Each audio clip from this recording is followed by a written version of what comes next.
Bonjour Madame Achara Diouf, vous êtes coordinatrice du projet Promotion du tourisme durable de l'OIF, l'Organisation internationale de la francophonie.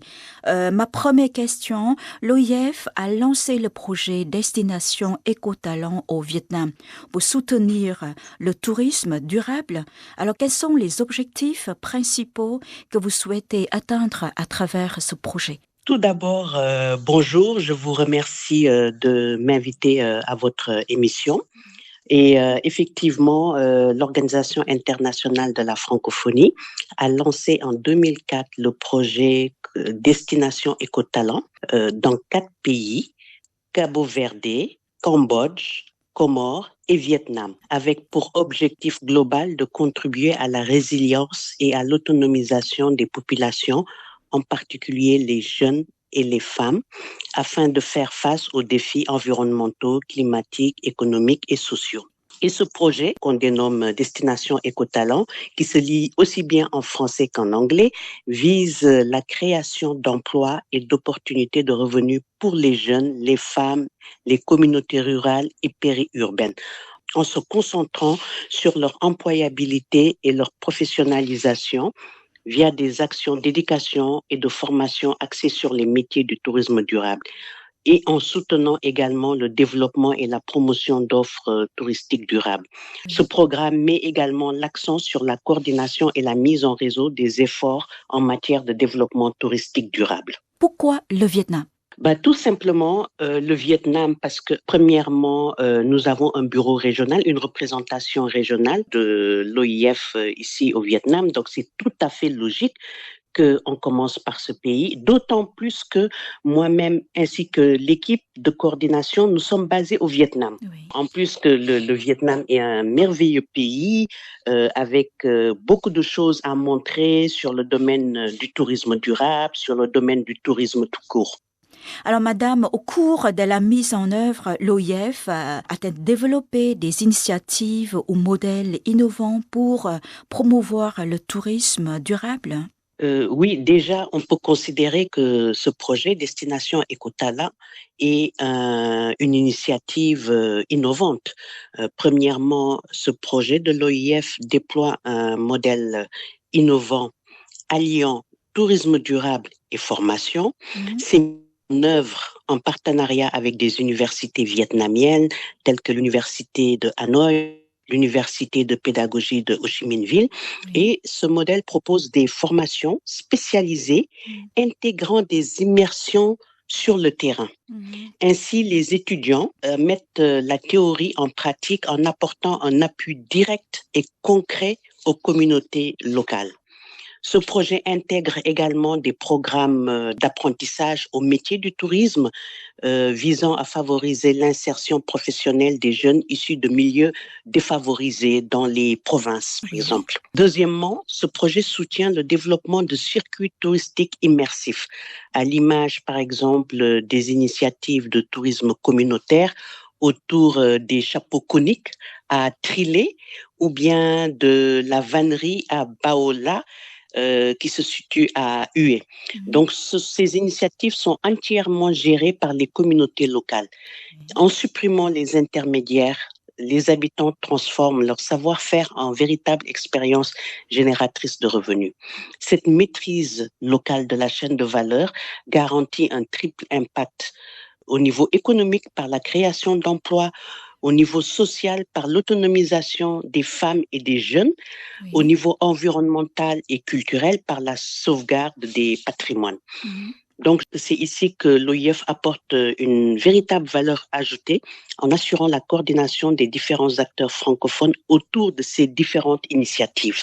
De plus, l'intégration de la langue française via la communication ou même l'apprentissage de base dote les communautés locales bénéficiaires d'un atout compétitif supplémentaire.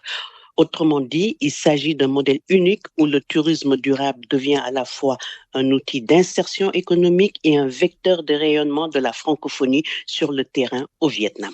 Enfin, pour consolider ces deux axes, la formation et le soutien de développement de circuits touristiques, l'OIF prévoit l'ouverture d'un centre destination écotalent au Vietnam en 2026 qui Oui. sera conçu comme un véritable hub multifonctionnel, multi-acteur dédié à la promotion du tourisme durable. Madame Diouf, vous êtes coordinatrice du projet promotion du tourisme durable de l'OIF. D'après vous, quels sont les principaux défis rencontrés sur le terrain? Comment les autorités vietnamiennes sont-elles impliquées dans la mise en œuvre? Le principal enjeu opérationnel rencontré sur le terrain concerne le cadre administratif dans lequel s'inscrivent les activités du projet.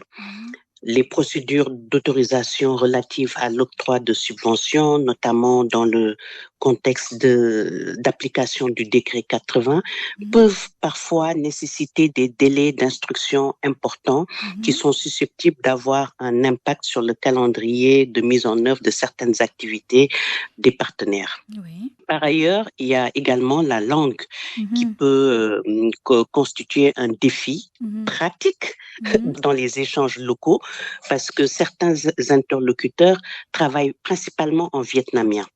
Cette situation reste toutefois gérable parce qu'on utilise de l'intelligence artificielle avec des traductions adaptées et nous avons également sur place une équipe de Vietnamiens. Dans le même temps, il convient de souligner que le projet de l'OIF bénéficie d'un environnement de coopération très favorable avec un appui très appréciable des autorités vietnamiennes, en particulier le ministère de la Culture, des Sports et du Tourisme au niveau national. Au niveau local, l'implication des comités populaires constitue un atout important pour la bonne conduite des activités.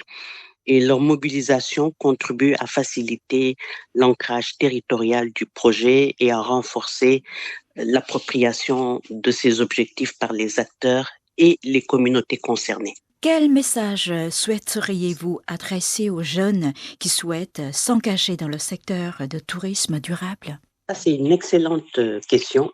Tout d'abord, il est connu et reconnu que le tourisme durable a un fort impact sur le développement économique et social parce qu'il génère de nombreux emplois directs et indirects pour les jeunes, en particulier dans les zones rurales et isolées. Et donc, beaucoup de jeunes et d'acteurs locaux ne sont pas suffisamment informés sur les opportunités qu'offre le tourisme durable. Et il est donc essentiel qu'ils soient sensibilisés et informés sur les potentialités de ce secteur, les pousser à aller vers ce secteur à haut potentiel d'emploi.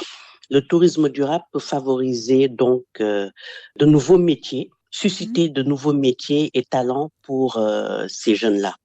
Et j'ai également d'autres messages. Comme on sait, il y a une très grande diversité culturelle dans la région Asie, avec des cultures, des traditions et des langues qui sont très variées.